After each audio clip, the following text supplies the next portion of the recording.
pendant qu'il s'installe. Donc Yannick Keff travaille au CEREMA, donc l'ancien CETRA, et il est donc le pilote du groupe de travail qui a abouti à la production d'un document qu'on va vous présenter, qui est le guide sur l'abaissement des températures. Yannick, merci. Merci. Donc je compléterai, je suis aussi le pilote du prochain guide recyclage à moyen et fort taux. Donc je suis venu pour vous présenter deux guides, donc le guide abaissement de température et un autre guide qui est en cours de rédaction qui est le guide recyclage à moyen et fort taux, donc qui permet d'appréhender les atouts et aussi les contraintes de ces évolutions des enrobés. Voilà. D'accord, donc il me manque une diapo ici. Là, voilà. Je vais commencer au milieu. Là, voilà. Donc d'abord, un petit rappel du contexte. Donc le recyclage, ça fait pas mal de temps qu'on en fait maintenant. Donc depuis les années fin des années 70-80. Les abaissements de température sont vraiment développés dans les années 2000. Donc on commence à avoir un peu de retour d'expérience dessus. Il y a eu la signature de la Convention d'engagement volontaire en 2009 avec deux objectifs par rapport à ces guides. C'était un, de préserver les ressources naturelles, et deux, c'était de réduire la consommation et les émissions de gaz à effet de serre. Donc il a été décidé par rapport à ces objectifs d'engager la rédaction de deux documents techniques. Donc le guide abaissement de température qui est sorti en 2015, donc qui a été rédigé par l'IDRIM, et la rédaction du guide recyclage à moyen et fort taux, qui est encore en cours de rédaction par l'IDRIM aussi. Donc, je vais vous présenter rapidement l'architecture de ces deux guides. Donc assez rapidement, je n'ai pas beaucoup de temps. Donc d'abord le guide abaissement de température. Donc l'objet principal, c'était de présenter l'état des connaissances et émettre des recommandations sur les procédés d'abaissement de température, donc pour aider cette nouvelle technique à se développer. Donc l'architecture de guide qui est présente sur la diapo, je vais vous la présenter en détail. Donc d'abord, il y a un rappel du contexte normatif qui est assez particulier, puisqu'il y a une norme qui est en révision depuis pas mal de temps, qui est la norme terminologie NFP 98-149, qui est bloquée suite à un désaccord sur justement le terme enrobé tiède, semi-tiède et semi-froid. Donc où on n'est pas tous d'accord. Donc dans ce guide, il a été décidé d'adopter une définition provisoire. Autrement, le référentiel normatif est identique au procédé traditionnel, c'est-à-dire ce qu'on entend par enrobé chaud. Ensuite, il y a une approche contractuelle. Donc grosso modo, dans ce chapitre, il est incité à choisir des critères environnementaux pour choisir les enrobés tièdes. Donc ce n'est pas la maîtrise d'ouvrage qui directement demande la réalisation d'enrober avec l'utilisation de procédés d'abaissement de température, mais c'est bien de la responsabilité aussi de l'entreprise, suivant les conditions de chantier, de proposer un tel procédé. Et donc bien sûr, après, il faut vérifier le respect de ses engagements. Ensuite, il y a une présentation des différents procédés. Donc il y en a 3, additivation, moussage, séquençage. Donc le séquençage n'est pas forcément beaucoup utilisé en ce moment. Bon, il est quand même présenté. Et également les adaptations des postes d'enrobage. Donc ça, c'est plus à destination des entreprises. Il y a un chapitre sur les études de formulation, donc surtout sur la validité des épreuves de formulation. Donc il est essentiel de rappeler qu'il faut que l'épreuve de formulation qui soit fournie à la maîtrise d'ouvrage soit réalisée dans les conditions de fabrication de la centrale, c'est-à-dire avec le procédé utilisé. Et si jamais le maître d'ouvrage veut demander à vérifier ces formules, ou la maîtrise d'œuvre décide de vérifier, comme ce sont des procédés particuliers, il faut que l'entreprise fournisse son procédé en laboratoire. Et si jamais le laboratoire de contrôle n'a pas à disposition le matériel nécessaire, surtout pour le moussage, puisqu'il faut une boîte à mousse, il est possible que ce soit l'entreprise qui fabrique ces éprouvettes. Bon, le CEREMA local en Ile-de-France est doté d'une boîte à mousse. Donc là, ça ne pose pas de problème par rapport au CEREMA.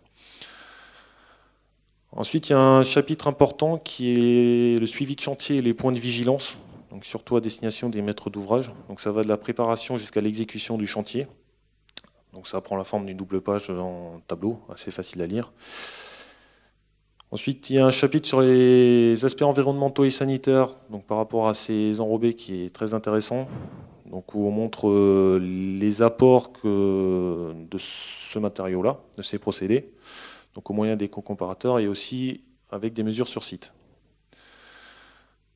Il y a tout un chapitre sur des retours d'expérience un peu plus spécifiques. Donc, il y a des chantiers qui ont été suivis, donc, notamment par le CEREMA ITM, où il y a eu une synthèse qui a été faite sur 47 chantiers, où là, on a des chantiers qui datent jusqu'à 2002. Le premier date de 2002 qu'on a suivi. On montre que globalement, ça se passe bien si le chantier est bien réalisé. Et on a aussi quelques chantiers très détaillés avec des fiches en annexe qui présentent toutes les mesures qui ont été faites. Il y a un petit chapitre sur l'évolution du marché, donc, pour montrer qu'il y a une évolution de la fabrication de ces enrobés. Et un chapitre sur les asphaltes coulés routiers, où il y a aussi des abaissements de température. Donc un chapitre particulier. Donc voilà pour le guide abaissement de température. Donc je vais aborder rapidement le guide recyclage à moyen et fort taux. Donc celui-là, il est en cours de rédaction avec des grosses discussions.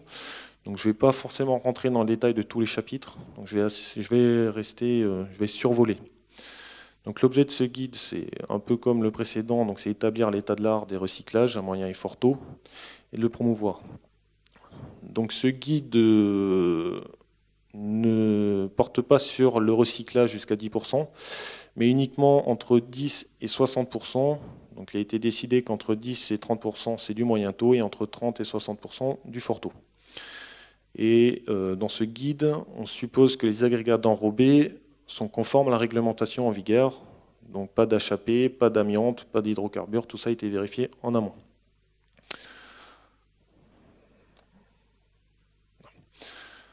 Donc l'architecture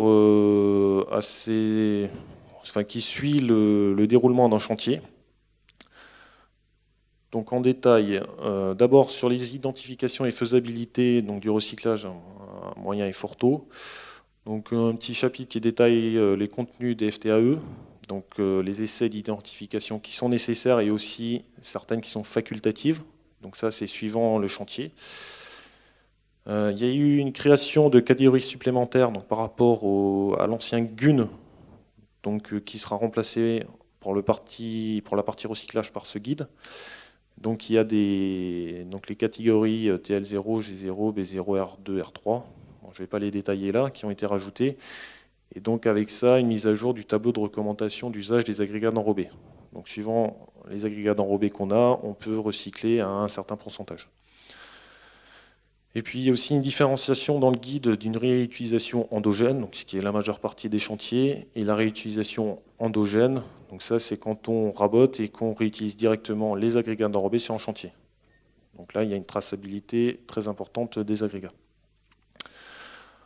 Ensuite, il est détaillé la production des agrégats d'enrobés.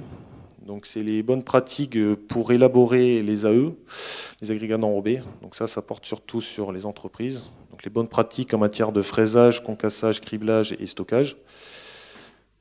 La traçabilité environnementale des agrégats d'enrobés n'est pas traitée. Donc là, on a un renvoi au guide qui est sorti sur l'acceptabilité environnementale des matériaux alternatifs en technique routière. Ensuite, il y a le chapitre formulation. Donc celui-là est encore en cours de rédaction.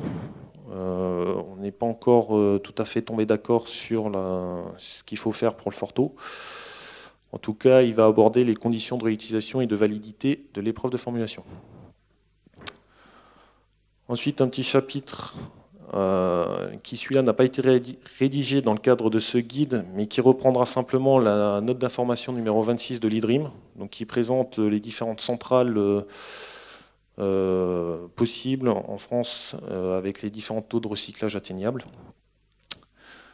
Ensuite, un chapitre sur la mise en œuvre et le contrôle, donc contrôle à la fois intérieur et extérieur. Donc la mise en œuvre est relativement classique, comme un enrobé normal sans agrégat d'enrobé. Mis à part, il faut faire attention à la différence de compatibilité des matériaux avec un fort taux d'agrégat d'enrobé dedans. Et donc le chapitre sur le contrôle intérieur-extérieur est aussi en cours de rédaction, et qui rejoint un peu le chapitre formulation. Puis un dernier chapitre sur les aspects environnementaux. Donc là, c'est pareil, c'est à base de calculs sur des éco-comparateurs qu'on fait des estimations de gains énergétiques.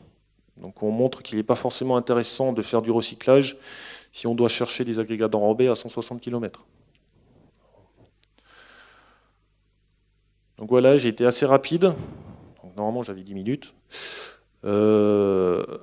J'ai le guide d'abaissement de température et d'autres guides au stand si vous voulez les feuilleter. Donc si vous voulez les acheter, il y a l'adresse mail sur la diapositive. Et donc je suis au stand de CEREMA. Si vous avez des questions, n'importe quelle question, je pourrais vous y répondre. Merci.